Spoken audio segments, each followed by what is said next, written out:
ভক্তের বিপদে স্বয়ং মা এসেছেন, এমনই কিছু সত্যির ঘটনা যদি আপনারাও শুনেন, আপনাদেরও গায়ে কাঁটা দিয়ে উঠবে। হিন্দু ধর্মের শক্তিশালী ও রহস্যময় দেবীই হলেন মা কালী। তিনি যেমন ভয়ঙ্কর রূপে তাণ্ডব নৃত্য করেন, তেমনি স্নেহময়ী মা রূপেও কিন্তু ভক্তদের রক্ষা করেন। তিনি কিভাবে ভক্তদের ডাকে সাড়া দিয়েছেন এবং ভক্তদের বিভিন্ন বিপদ থেকে রক্ষা করেছেন, তারই কিছু কাহিনী আমি আপনাদের তুলে ধরছি। প্রথম ঘটনাটা হলো বামাখ্যাপার কাহিনী। বামাখ্যাপা একজন মায়ের সাধক ছিল এবং কালীমাকে কিন্তু নিজের মা ভাবতেন।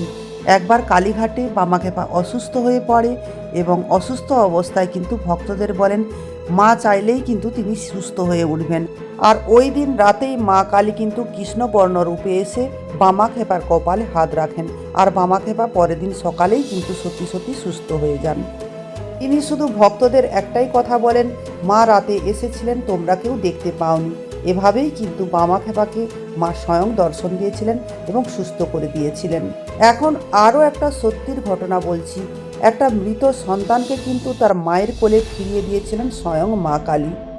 একজন মা তার মৃত সন্তানকে কালী মায়ের মন্দিরে নিয়ে এসেছিলেন আর কাঁদতে কাঁদতে বলেছিলেন যে মা, আমার সন্তানকে তুমি জীবন্ত অবস্থায় ফিরিয়ে দাও, নাহলে তুমি আমায় সাথে নিয়ে চলো।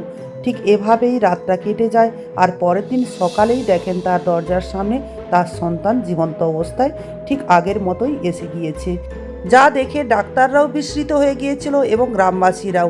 এভাবেই কিন্তু একজন মায়ের কোলে তার সন্তানকে ফিরিয়ে দিয়েছিলেন মা কালী। এখন যে ঘটনাটা বলছি সেটা রামকৃষ্ণদেব এবং ভবতারিণী মায়ের দর্শন কিভাবে পেয়েছিলেন তারই কাহিনী।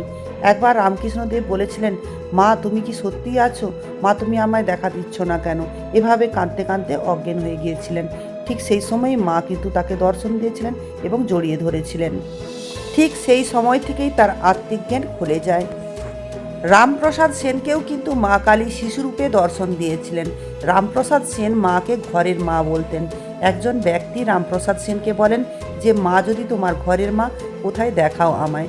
তখন বললেন ঠিক আছে চলো তোমায় দেখাচ্ছি। এই বলেই রামপ্রসাদ সেন কিন্তু সেই ব্যক্তিকে নিয়ে ঠাকুর ঘরে চলে গেলেন।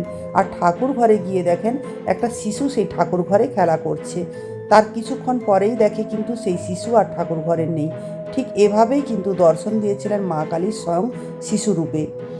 একজন নিরপরাধী মহিলাকে মিথ্যে অপবাদে গ্রামবাসীরা আগুনে পুড়িয়ে দিচ্ছিলেন, আর সেই সময় সে কিন্তু মাকে স্মরণ করেন। আগুন তাকে কিছুই করতে পারেনি। গ্রামবাসীরা দেখেন যে একজন কালো নারী তাকে জড়িয়ে ধরে আছে। মা স্বয়ং তাকে কিন্তু রক্ষা করছিলেন। ভক্তি ভরে মাকে ডাকলে মায়ের অবশ্যই দর্শন পাওয়া যায়। মা তার প্রমাণ আজও দিয়ে চলেছেন ভক্তদের।